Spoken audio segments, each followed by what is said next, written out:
मुकम्मल शिकायत इतनी कम से कम 20 धाराओं के तहत हमने आज एसएचओ जेवर को, ये दोनों तरह से फंस चुकी है। डंडे ले कहती है कि हमारा देश है, हमारा देश। तेरा देश कहां से आ गया? तू तो घुसपैठी है। ये भारत तो भारतीयों का है, तेरा देश तो पाकिस्तान है। तेरा सभी भारतीयों को इसके ड्रामों से सतर्क रहना है और जल्दी ये जेल जाएगी। हमने अपनी कानूनी कार्रवाई को तेज कर दिया है। जैसा कि आपको सभी को मालूम है कि सीमा हैदर केस अब काफी तेजी से चल रहा है और गति पकड़ चुका है। तो कानूनी प्रक्रिया को तेज करते हुए आज मैंने एसएचओ जेवर को एक क्रिमिनल कंप्लेंट सीमा के खिलाफ, नेत्रपाल के खिलाफ और सचिन के खिलाफ फाइल की है, जो कि इंडियन पेनल कोड की धारा 153A, 195, 196, 197, 199, 201, 205, 209, 406, 420, 467, 468 और 459, 471, 494, 495, 496, 120B आईटी एक्ट 2000 की सेक्शन 67 एवं सेक्शन 11A भारतीय विदेशी अधिनियम 1946 बरखिलाफ सीमा हैदर केयर ऑफ सचिन मीना पुत्र नेत्रपाल व नेत्रपाल उर्फ नेत्र पुत्र बिशंबर, ये रेजिडेंट ऑफ रघुपुरा। जिस कंप्लेंट में हमने कहा है कि जैसा कि आप सभी जानते हैं कि पाकिस्तानी महिला सीमा हैदर, जो कि गैर कानूनी तरीके से नेपाल के रास्ते भारत की सीमा में गुलाम हैदर के 4 बच्चों के साथ, जिनकी उम्र 6 वर्ष से कम है, अपराधी सचिन पुत्र नेत्रपाल उर्फ नेत्र निवासी रघुपुरा उत्तर प्रदेश की मदद से भारत की सीमा में प्रवेश कर गई थी, जिसे रघुपुरा पुलिस द्वारा 3/7/2023 को सेक्टर 59 बल्लभगढ़ जिला फरीदाबाद हरियाणा से गिरफ्तार करके रघुपुरा पुलिस द्वारा कोर्ट में पेश किया गया था और उसके 4 नाबालिग बच्चों को बरामद कर लिया गया था तथा अपराधी सचिन को भी उसके साथ गिरफ्तार कर लिया गया था, जिसके खिलाफ दिनांक 4/7/2023 को रघुपुरा पुलिस स्टेशन में एक सेक्शन 14 1946 व 120B आईपीसी के तहत मुकदमा दर्ज हुआ था और 7/7/2023 को अदालत से कुछ शर्तों पर सीमा हैदर को, नेत्रपाल को और सचिन को रिहा किया गया था। अदालत से जो सशर्त जमानत मिली थी, उसके बाद पाकिस्तानी नागरिक सीमा हैदर पत्नी गुलाम हैदर हाल मुकाम केयर ऑफ सचिन पुत्र नेत्रपाल रघुपुरा के यहाँ रह रही है और लगातार वो 153A सेक्शन 195, 196, 197, 199, 201, 205, 209, 206, 420, 467, 68, 494, 120B आईपीसी व आईटी एक्ट की सेक्शन 67 व 11A भारतीय विदेशी अधिनियम 1946 का लगातार जो है वो अपराध कर रही है। अब आपको बता दूं कि सेक्शन 153A में क्या आता है। सेक्शन 153A में कोई भी सार्वजनिक रूप से ऐसा बयान जारी करना जो 2 समुदायों के बीच आपसी झगड़ा पैदा कर दे, लड़ाई पैदा कर दे, और 195, 196, 197 जो कि ये 199, 201 सबूतों को तोड़ मरोड़ दे और गलत तरीके से गलत तथ्यों के आधार पर कोई अदालत के सामने रखे। उसके अलावा 406 जो अमानत में खयानत करे। ये बीवी तो गुलाम हैदर की है, लेकिन ये गलत रूप से भारत में आकर के अनैतिक संबंध के चलते गलत तरीके से अपना शारीरिक शोषण भी अनैतिक तरीके से जो इसका हो रहा है वो 406 धारा के अंदर आता है।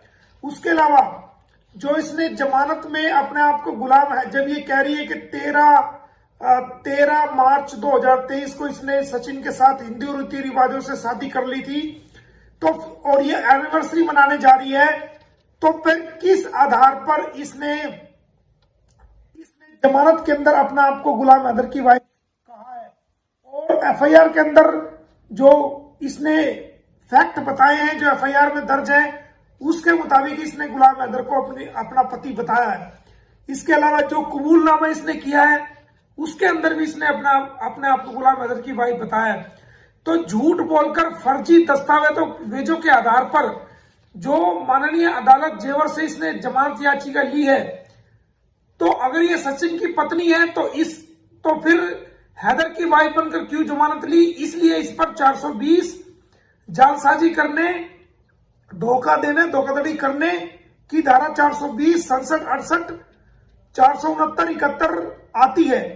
इस पर हमने 494 का भी धारा लगाई है, जो कि 494 धारा एक पति के रहते हुए जब एक पति जिंदा है तो बिना तलाक के किसी और व्यक्ति से शादी करना, बाईगैनी उसको कानून की भाषा में कहा जाता है, बाईगैनी करना, वो 494 में आता है।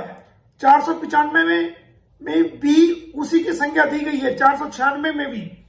120 बी में जो नेत्रपाल और सचिन के ने जो इसका साथ दिया है इस अपराध को करने के लिए, उन पर लागू होती है।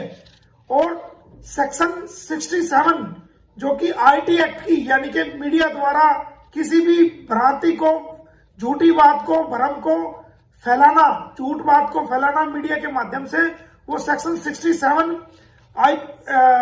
आईटी एक्ट 2000 की आती है। इसके अलावा सेक्शन ए विदेशी अधिनियम 1946 का भी अपराध किया है। तो हमने डिटेल से आज पूरी कहानी लिखकर और इसके अंदर बताया कि अगर ये कहती है कि भाई मैंने सचिन से 13 मार्च 2023 को शादी की थी, तो हमने कंप्लेंट में लिखा है, तो आपने जमानत के अंदर अपने आप को गुलाम हैदर की बीवी बताकर क्यों जमानत अर्जी फर्जी जालसाजी करके दायर की, और क्यों आपने वो जमानत वहां से बतौर गुलाम हैदर की बीवी प्राप्त की? अगर आपने शादी कर ली थी तो आपको सचिन की वाइफ बताना चाहिए था। तो इस प्रकार हमने सारी डिटेल के साथ आज इसका अभी कोई कानूनी तलाक नहीं हुआ है, और ये किस प्रकार ये सोशल मीडिया पर कह रही है कि भाई हम अपनी एनिवर्सरी मनाने जा रहे हैं, तो वो लिखित में शिकायत कम से कम 20 धाराओं के तहत हमने आज एसएचओ जेवर को उनके कार्यालय में लिखित में कंप्लेंट दी है। और वहीं से हमने, क्योंकि रिसीविंग उन्होंने हमें कोई दी नहीं है, तो हमने एसएचओ को भी बताया कि आपके कार्यालय ने हमें कोई रिसीविंग नहीं दी है।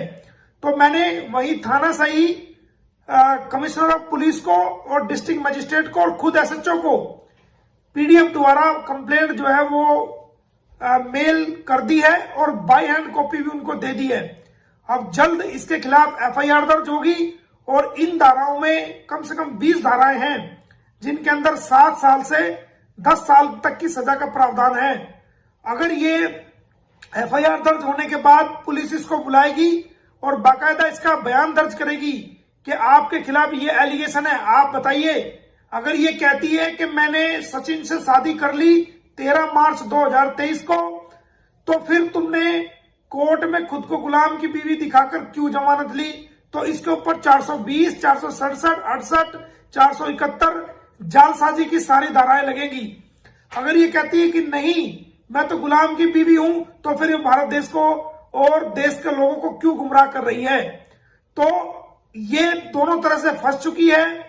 अगर ये खुद को गुलाम की वाइफ बताएगी तो जब भी ये फंसेगी, और अगर ये खुद को सचिन की वाइफ बताएगी तब भी इस पर 420 की सेक्शन लागू होगी।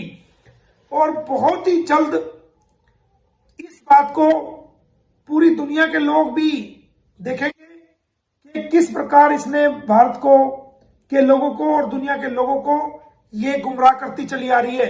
और आपने देखा होगा कि आजकल नई नई ये झंडे लेकर के कहती है कि हमारा देश है, हमारा देश। तेरा देश कहां से आ गया? तू तो घुसपैठी है। ये भारत तो भारतीयों का है, तेरा देश तो पाकिस्तान है, तेरा देश तो ये नहीं है। तेरा देश कैसे हो गया? अभी तू यहाँ की नागरिक नहीं है, अभी तू यहाँ घुसपैठ करके आया। तेरे खिलाफ एक आपराधिक मुकदमा दर्ज है सेक्शन 14 में फॉरेन एक्ट 1946 के तहत, और भी लीगल कार्रवाई तेरे यहाँ चली। तेरा देश कहां से हो गया? तू हमारे देश को अपना देश कैसे बता रही है? तेरा देश तो ये है ही नहीं।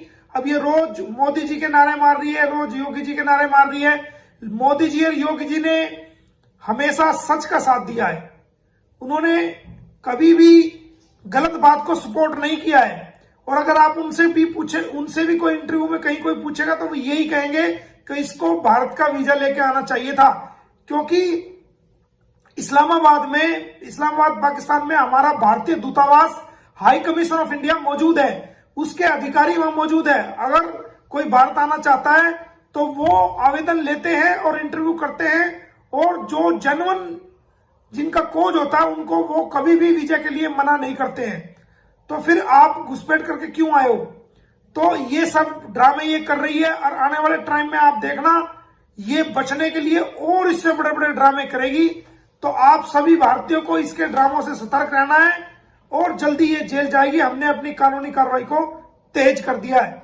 उम्मीद है कि पुलिस प्रशासन, जिनको ये एसएचओ जेवर को हमने कंप्लेंट दी है, पुलिस प्रशासन जो है वो जल्दी हमारी कंप्लेंट पर एफआईआर दर्ज करके इसको, सचिन मीना को और नेत्रपाल को अरेस्ट करके कोर्ट में पेश करेगा। बहुत बहुत धन्यवाद।